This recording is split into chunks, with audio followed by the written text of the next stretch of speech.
नमस्कार, आप देख रहे हैं मनी 9। मैं हूं आपके साथ विशाल शर्मा। इस वक्त देखिए भारत और पाकिस्तान के बीच जो तनाव है वो अपने चरम पर है। किसी भी वक्त कहा जा सकता है, कहा जा रहा भी है कि वार जो है शुरू हो सकती है। अब इसमें कितनी सच्चाई है।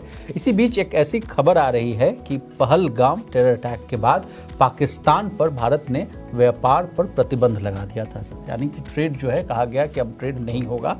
इसके बाद इकोनॉमिक टाइम्स के मुताबिक ग्लोबल ट्रेड रिसर्च इनिशिएटिव की एक रिपोर्ट आई। उसमें कहा गया कि 10 बिलियन अमेरिकी डॉलर से ज़्यादा वैल्यूएशन के भारतीय जो प्रोडक्ट्स हैं, यानी जो सामान है, थर्ड पार्टी ट्रेड रूट्स के माध्यम से पाकिस्तान पहुंच रहे हैं।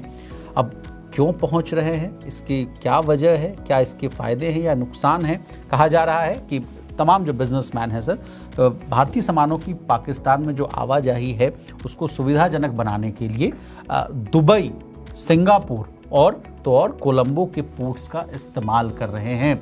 अब क्या लेवल बदल कर सामान बेच रहे हैं सर, क्या है ये पूरा मामला, इसमें कितनी गंभीरता वाली बात है, आपसे समझने की कोशिश करेंगे। तो चर्चा में शामिल हो रहे हैं हमारे साथ हमारे सहयोगी और वरिष्ठ आर्थिक पत्रकार Praveen Sharma sir. Over to you sir. सबसे पहले आपसे समझना चाहेंगे, टेंशन्स पर पहले बात करते हैं, वॉर की जो स्ट्रैटेजी है उस पर बात करते हैं, क्या हो सकता है सर? क्योंकि हम लोग अभी देख रहे थे कि ग्लोबल अनसर्टेनिटीज जो था अपने चरम पर था, ईज ऑफ होने की बात चल रही थी। टैरिफ को देखिए 90 दिन का पॉज लगाना हो, या सभी को बेसलाइन 10% टैरिफ के बाद, लेकिन नई सुगबुगाहट यहाँ शुरू होगी। पहलगाम जो टेरर अटैक हुआ उसके बाद देखिए जिस तरह से जो रिफ्ट है अपने चरम पर है। Over to you sir. बिल्कुल, देखिए बीते हफ्ते जो पहलगाम में घटना हुई वो पूरे स्तब्ध करने वाली घटना है, जिसमें कि 28 लोगों को, निर्दोष लोगों को, निरपराध लोगों को पॉइंट ब्लैंक रेंज से जिनको गोलियां मारी गई और हत्या की गई, और उसके लिंक साफ तौर पर पाकिस्तान के साथ जुड़ते हुए नज़र आ रहे हैं। भारत ने अपना जो राजनयिक जो एक तरह का इस तरह दोनों देशों के बीच में उसको घटाया, पाकिस्तान ने भी घटाया। उसके बाद ट्रेड समेत भारत ने इंडस वाटर ट्रीटी को अबेयंस में रख दिया, यानी कि उसको होल्ड कर दिया, फिलहाल एक तरह से सस्पेंड कह सकते हैं, कर दिया उसको।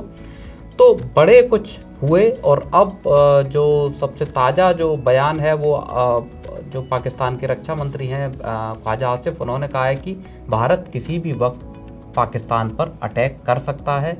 एक अमेरिका में खबर आई, उसमें कहा गया कि भारत वैसे केस का इंतजार कर रहा है जो कि उसको इस बात का मौका दे कि वो पाकिस्तान पर अटैक कर सके। इस तरह की खबरें, कुल मिला के तनाव चरम पर है। पाकिस्तान से जिस तरह की सोशल मीडिया से खबरें आ रही हैं उसमें ये बताया जा रहा है कि पूरी की पूरी फौज, आर्टिलरी वो LOC और दूसरे जो इंटरनेशनल बॉर्डर्स हैं उसकी तरफ मूव कर रहे हैं, क्योंकि जंग का खतरा साफ तौर पर दिखाई दे रहा है। भारत अपनी तरफ से युद्धाभ्यास और बाकी जितने भी जो जरूरी कदम हैं वो उठा रहा है। माना ये जा रहा है कि जंग हो सकती है, लिमिटेड होगी। कैसे होगी? क्योंकि जिन निरपराध लोगों की हत्या की, प्रधानमंत्री मोदी खुद बोल चुके हैं कि चाहे वो पाताल में भी छुपे होंगे उनको हम ढूंढ कर लाएंगे और कानून का सामना उनको करना पड़ेगा।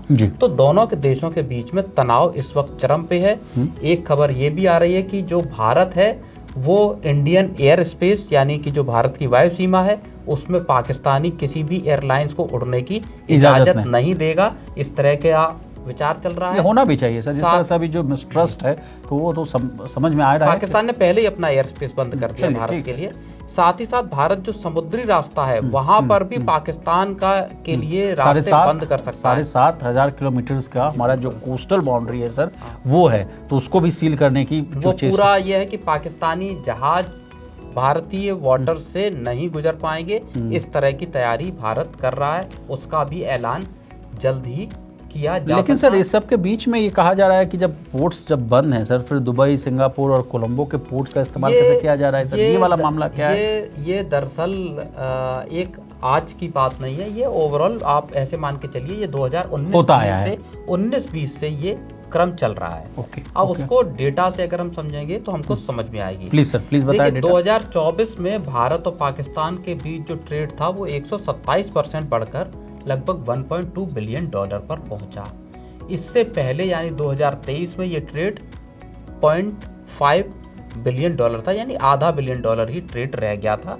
दोनों देशों के बीच में तनाव कहाँ पैदा हुआ? 2019 में जब पुलवामा में अटैक हुआ, CRPF के 40 जवानों पर घात लगाकर बम से हमला किया गया। जी। उसके बाद से ट्रेड घटता चला गया और 2020 में ट्रेड घटकर 0.3 बिलियन डॉलर रह गया। ठीक है सर। भारत ने तब क्या किया था कि सभी इंपोर्ट्स पे पाकिस्तान के उस पे 200% का टैरिफ लगा दिया। अच्छा। इस टैरिफ के चलते पूरा का पूरा पाकिस्तान और भारत के बीच का ट्रेड एक तरह से Imbalance बैठ गया। बाद में थोड़ा थोड़ा खुलना शुरू हुआ, वो 2024 में नजर आया कि 1.2 बिलियन डॉलर पर पहुंचा। 2019 से पहले हर साल 2-3 बिलियन डॉलर का ट्रेड दोनों देशों के बीच होता था।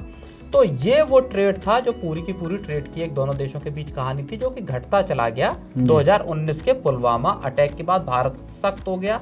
पूरी तरह से पाकिस्तान को लेके भारत ने एक तरह से MFN का भी दर्जा पाकिस्तान से भारत ने वापस ले लिया था। MFN यानी मोस्ट फेवर्ड नेशन को बोला जाता है। चलिए सर आगे बढ़िए। तो अब चूंकि 200% का टैरिफ लग गया, पाकिस्तान को भारतीय सामानों की ज्यादा जरूरत है। अगर आप इस ट्रेड को देखेंगे तो जो $500 बिलियन का जो ट्रेड 2023 में हुआ, उसमें से $0.48 बिलियन का जो ट्रेड है वो भारत से पाकिस्तान की तरफ गया और $0.02 बिलियन का ट्रेड पाकिस्तान से भारत आया। यानी भारत ने एक्सपोर्ट ज्यादा किया, यानी सरप्लस के मामले में हम लोग पाकिस्तान के साथ ट्रेड के मामले में सरप्लस में हैं। पाकिस्तान से ड्राई फ्रूट्स जैसी चीजें आती हैं, कमोडिटीज, काला नमक, हम लोग रॉक सॉल्ट मंगाते हैं, जो वो पिंक सॉल्ट है बेसिकली, वो आता है।